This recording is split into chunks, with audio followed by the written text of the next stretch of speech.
যেই police officer তা আবু সাইদ ভাইকে, শহীদ আবু সাইদ ভাইকে শহীদ করলেন, নাম তার ইউনুস আলী, লালমনিরহাট পাটগ্রাম বাড়ি।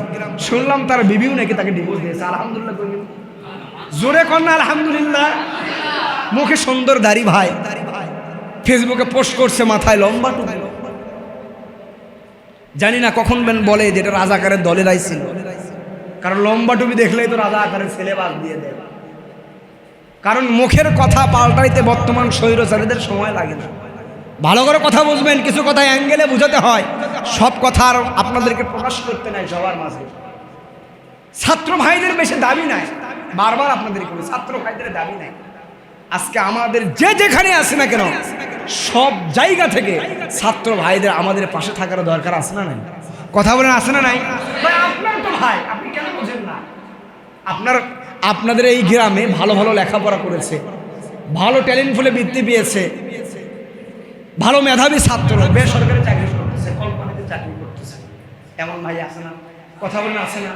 তাদের মেধা অনুযায়ী তারা কি সরকারি চাকরি পাওয়ার যোগ্যতা নাই ভাই? কথা বলেন, যোগ্যতা নাই ভাই? সবাই তো আমরা চাই ছাত্র ভাইয়েরা ভালো ভালো পর্যায়ে চায়। মা বাবা ভাই, আপনি বোঝেন না, ঢাকা বিশ্ববিদ্যালয়ে হাজার ভাই পড়ে। আমি একজন রিক্সাওয়ালা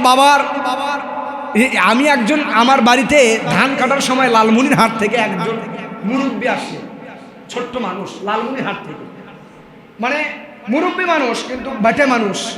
আমি চাচাকে বললাম, চাচা আপনি যে এই যে খাটাখাটনি করেন, এত টাকা আপনারা করেন কি? বলে, বাবা ঢাকা থেকে রিক্সা চালাই এখানে আসলাম, ধান কেটে আবার ঢাকাতে যাবো। বললাম, এত টাকা করেন কি আপনারা? বলে, আমার সন্তান ঢাকা পলিটেকনিকে পড়ে বাবা, মাসে কমপক্ষে তাকে 60,000 টাকা দিতে হয়, 60,000 টাকা তাকে দিতে হয় মাসে। এই টাকাগুলো আমি খেটে খেটে, একজন বাবা রিক্সা চালক বাবা খেটে খেটে সন্তানকে পলিটেকনিকে পড়াইতেছে। বাবার একটাই চাওয়া, সন্তানকে ভালোভাবে লেখাপড়া করে আর সন্তান আমার চাকরি পাবে। যোগ্য সন্তানের বাবা হিসেবে মানুষ আমাকে বলবে যে আমি রিক্সা চালাইছি, মানুষ আমাকে ধন্য বলবে। রিক্সা চালিয়ে চালিয়ে আমার সন্তানকে ভালোভাবে লেখাপড়া করাইছি, আমার সন্তানের মেধা অনুযায়ী আজকে আমার সন্তান চাকরি পেয়েছে। আজকে হাজারো বাবার মন খারাপ, আজকে হাজারো ছাত্র ভাইদের দোষ দেয়, হাজারো ছাত্র ভাই মেধাবী।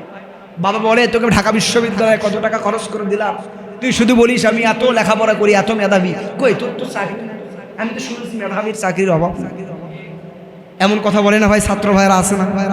কষ্ট বুঝবেন ভাই, ছাত্র ভাইরা যারা বুঝতেছেন, বাবারা এই কথা বলেন, বাবাদের অন্তত এই সময় জেহেনটা খোলা দরকার। আমরা তো বুঝতেছেন ছাত্র ভাইরা কোন পরিস্থিতিতে আছে। সবাই মনে হয় তার গোলাম, তাদের গোলাম হয়ে গিয়েছে।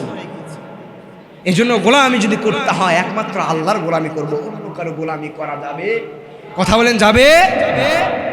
বিশ্বকবি কবি সম্রাট আল্লামা ইকবাল বলেছেন, বাতিল সে দবনে ওয়ালে আয়া সে মা নেহি হাম, যে পৃথিবীর বাতিল শক্তিরা বারবার কোরআনের আইন, ইসলামের আইন, এটাকে একেবারেই শেষ করে দিতে চায়। কিন্তু কিয়ামত পর্যন্ত তারা যদি কোরআনের আইনকে, ইসলামের নূরকে, কোরআনের আলোকে তারা যদি নিভাই দিতে চায়, কিয়ামত পর্যন্ত তারা নিভাই দিতে পারবে না। আর বাতিল সে দবনে ওয়ালে, কিয়ামত পর্যন্ত কোনো বাতিল শক্তির কাছে কোনো মুসলমান মাথা নত করতে পারে না।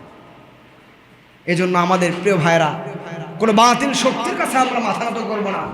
আমাদের যেই দাবি, এখন আমাদের একটা দাবি, যেই শহীদ ভাইরা যারা শহীদ হয়ে বিদায় নিয়ে চলে গিয়েছেন, তাদের মায়ের বাবার আত্মনাথ আমরা ফিরিয়ে নিতে চাই কি চাই না?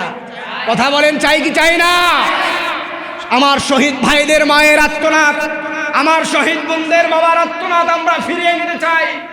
আর আমার বাংলাদেশের যারা মেধাবী ছাত্র আছে, এই মেধাবী ভাইদের আমরা মেধাবী জায়গায় চাকরি আমরা সবাই চাই। সবাই রাজি আছেন তো ইনশাআল্লাহ? আল্লাহ পাক রব্বুল আলামিন যেইগুলো কথা বললাম, আমি সব আমাদের সবাইকে আমল করার তৌফিক দিক। আল্লাহ পাক রব্বুল আলামিন পৃথিবীর স্বৈরাচারীর পতন, যেমন পতন হয়েছিল ফেরাউনের, যেমন পতন হয়েছিল এই মুহররম মাসে, যেমন পতন হয়েছিল নমরুদের, যেমন পতন হয়েছিল আবু জাহেলের, যেমন পতন হয়েছিল উতবা সাইবা, যেমন পতন হয়েছিল ওয়ালিদ বিন মুগীরার, যেমন পতন হয়েছিল ইয়াসিদের, যেমন পতন হয়েছিল ইবনুল জিয়াদের, ঠিক আমরা এই মুহররম মাসে আল্লাহর কাছে বলতে চাই, গো আল্লাহ, বর্তমান সময়ের স্বৈরাচারীর পতন আমরা এই মুহররম মাসে দেখতে চাই। আল্লাহ পাক রব্বুল আলামিন আমাদের বোঝার তৌফিক দিক, কোরআনের সঠিক পথে আমাদেরকে থাকার আল্লাহ পাক রব্বুল আলামিন যেন আমাদেরকে তৌফিক দেন, বলে আমিন।